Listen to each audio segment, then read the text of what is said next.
একটি পরী ও জোনাকির গল্প। এক দেশে ছিল এক ছোট্ট পরী, নাম তার টুম্পা। টুম্পার ডানা ছিল রূপলি, আর সে থাকত এক চমৎকার ফুলবাগানে। সে প্রতিদিন সকালে ঘুম থেকে উঠে ফুলে জল ছিটিয়ে দিত, পাখিদের গান শুনত আর রোদের সঙ্গে খেলত। একদিন সন্ধ্যায় বনে ঘুরতে গিয়ে টুম্পা দেখতে পেল একটা ছোট জোনাকি পোকা গাছের নিচে কাঁদছে। টুম্পা কাছে গিয়ে জিজ্ঞেস করল, তুমি কাঁদছ কেন? জোনাকিটি বলল, আমার আলো নেভে যাচ্ছে। টুম্পা তখন নিজের জাদুর ছড়ি দিয়ে জোনাকির আলোর উপর ছিটিয়ে দিল এক চিমটি জাদু। সাথে সাথে জোনাকির আলো ঝলমল করে জ্বলে উঠল। জোনাকি খুশিতে উড়ে গেল এবং বলল, তুমি সত্যি একটা দয়ালু পরী। ধন্যবাদ। টুম্পা হেসে বলল, বন্ধুকে সাহায্য করাই তো পরীর কাজ। সেই রাত থেকে বনের সব জোনাকিরা টুম্পার চারপাশে ঘুরে বেড়াত, আর তার বাগান আলোয় ভরে যেত প্রতি রাতে।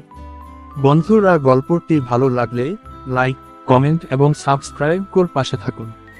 ধন্যবাদ।